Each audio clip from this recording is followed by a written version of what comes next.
Siapa yang tidak kenal dengan sosok Gus Dur Presiden RI keempat ini? Sosok luar biasa dan merupakan sosok yang menginspirasi. Terkenal dengan kata-katanya gitu aja kok repot.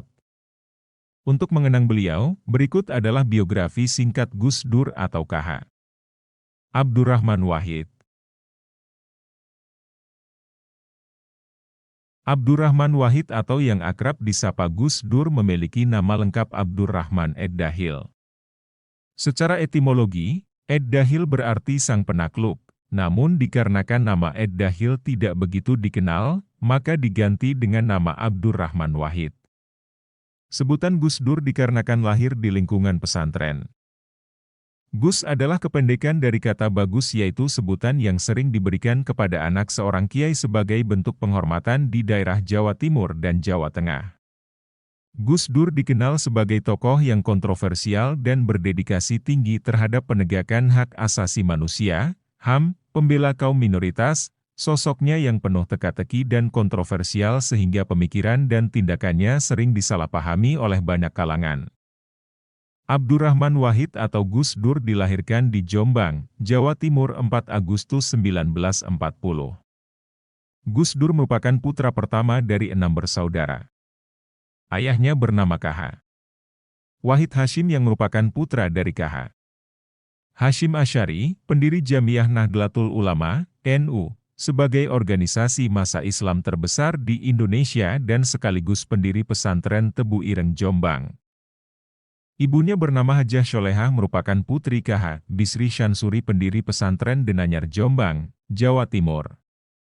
Kakek KH Abdurrahman Wahid, Gus Dur, dari sanad ibunya merupakan Rais, Aam di Pengurus Besar Nahdlatul Ulama, PBNU, sebagai pengganti posisi KH. Wahab Casbullah. Tahun 1949, Ayah Gus Dur diangkat menjadi Kepala Menteri Agama pertama sehingga keluarga Wahid Hashim pindah ke Jakarta untuk memasuki suasana yang baru. Setelah kepindahannya di Jakarta, berbagai tamu dari berbagai kalangan bertamu ke kediaman Wahid Hashim. Hal itu menjadikan Gus Dur menambah pengalaman untuk mengenal dunia politik. Sejak kecil Gus Dur sudah terlihat memiliki kesadaran penuh untuk mengemban tanggung jawab terhadap Nahdlatul Ulama, NU. Sekitar bulan April tahun 1953, Gus Dur bersama ayahnya berangkat ke Sumedang, Jawa Barat untuk menghadiri pertemuan Nahdlatul Ulama, NU, dengan mengendarai mobil. Akan tetapi di tengah perjalanan mengalami kecelakaan yang mengakibatkan ayahnya meninggal. Sebagai tokoh panutan para masyarakat Indonesia, Gus Dur sangat dihormati oleh banyak kalangan karena pengabdiannya kepada masyarakat, demokrasi, dan Islam toleran. Riwayat pendidikan Gus Dur KH. Abdurrahman Wahid, setelah lulus dari sekolah dasar, SD, pada tahun 1953, Gus Dur dikirim oleh orang tuanya untuk belajar di Yogyakarta. Untuk masuk ke sekolah menengah ekonomi pertama, SMEP, Gowongan, sekaligus menetap di pesantren Krapyak. SMEP merupakan sekolah formal yang dikelola oleh Gereja Katolik Roma. Sekolah tersebut banyak menggunakan kurikulum yang sekuler, dan dari sekolah tersebut Gus Dur pertama kali belajar bahasa Inggris. Karena Gus Dur merasa kurang leluasa aktivitasnya selama berada dalam dunia pesantren, akhirnya Gus Dur meminta pindah ke kota dan menetap di rumah Haji Junaidi yang merupakan salah seorang pimpinan lokal Muhammadiyah sekaligus orang yang sangat berpengaruh di SMEP. Rutinitas kesehariannya setelah sholat subuh Gus Dur berangkat mengaji ke KH. Maksum Krapyak.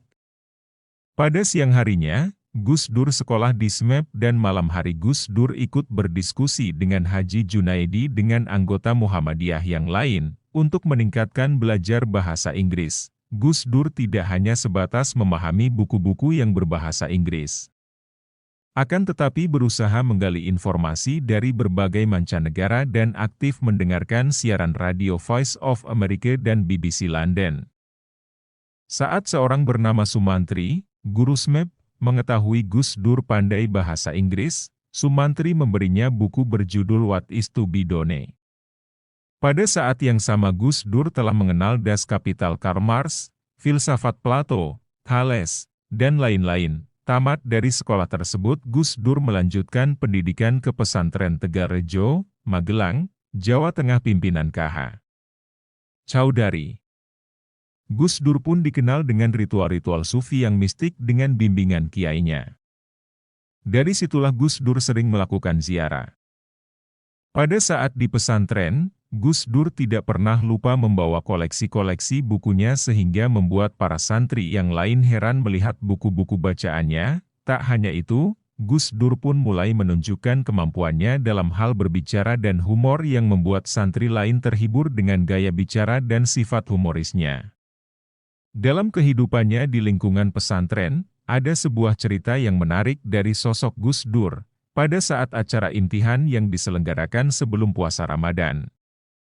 Acara tersebut bertujuan untuk menyambut kelulusan para santri yang telah selesai menempuh pendidikan. Gus Dur membuat konsep yang berbeda dari acara-acara sebelumnya. Acara imtihan dibuat sedemikian rupa sehingga tidak kelihatan terlalu formal dan kaku. Gus Dur menyediakan konsumsi serta hiburan rakyat seperti tarian tradisional, gamelan, kuda lumping, jatilan, dan masih banyak lagi. Padahal di dalam dunia pesantren, hiburan rakyat semacam ini tidak biasa dilakukan atau dianggap tabu. Acara tersebut terselenggara atas ide Gus Dur di pesantren Tegalrejo. Setelah menghabiskan waktunya selama 2 tahun di pesantren Tegalrejo, Magelang, kemudian berpindah kembali ke Jombang dan menetap di pesantren Tambak Beras hingga Gus Dur berusia 20 tahun.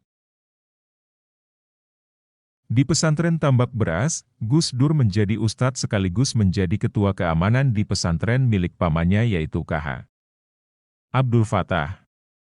Saat usianya 22 tahun, Gus Dur berangkat menuju Mekah untuk menunaikan ibadah haji sekaligus menuju Mesir untuk melanjutkan studi di Universitas Al-Azhar.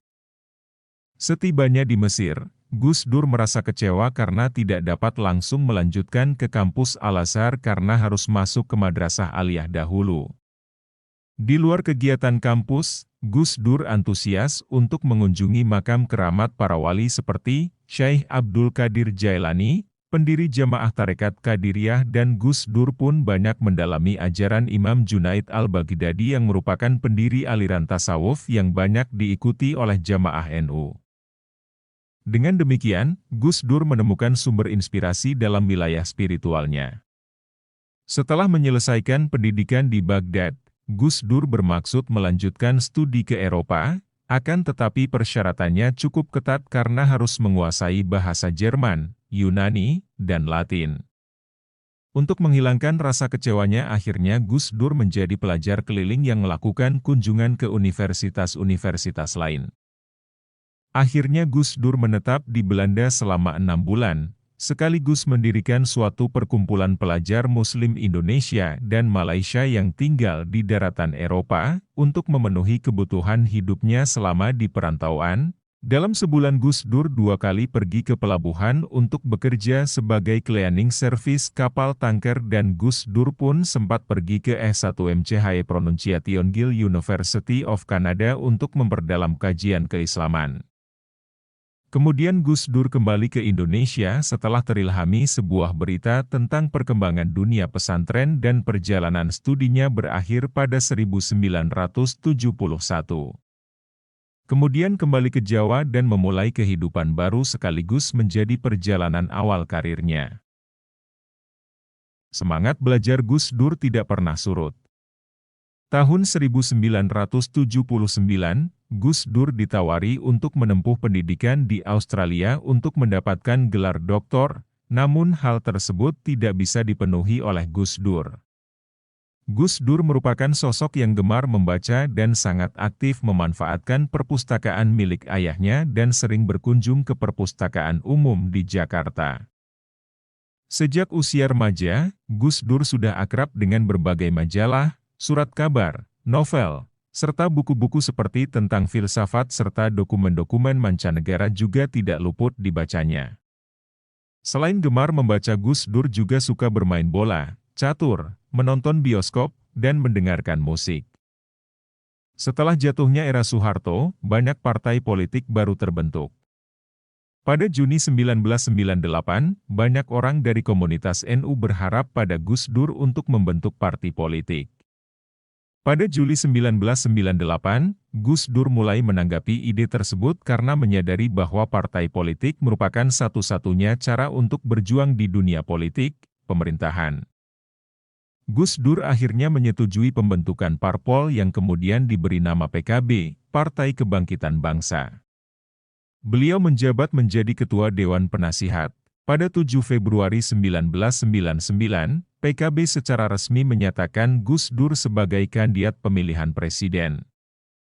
Kemudian pada Juni 1999 Partai PKB beraliansi dengan PDIP dikarenakan tidak memiliki kursi mayoritas penuh. Pada Juli, Amin Rais membentuk Poros Tengah yang berisi partai-partai politik Muslim. Poros Tengah ini mencalonkan Gus Dur sebagai kandidat ketiga pada pemilihan presiden. Hal ini tentu saja merubah komitmen terhadap PDIP. Pada 7 Oktober 1999, Gus Dur secara resmi dinyatakan sebagai calon presiden oleh Poros Tengah. Pada 19 Oktober 1999, MPR menolak pidato pertanggungjawaban Habibie dan ia mundur dari pemilihan presiden. Kemudian, Akbar Tanjung, Ketua Golkar dan Ketua Dewan Perwakilan Rakyat, DPR, menyatakan Golkar akan mendukung Gus Dur. Pada 20 Oktober 1999, MPR kembali berkumpul dan mulai memilih presiden baru. Abdurrahman Wahid kemudian terpilih sebagai Presiden Indonesia keempat dengan 373 suara, sedangkan Megawati hanya 313 suara. Sebagai Presiden Indonesia keempat, Gus Dur menjadi figur perekat berbagai komponen bangsa yang saat itu sedang terkoyak.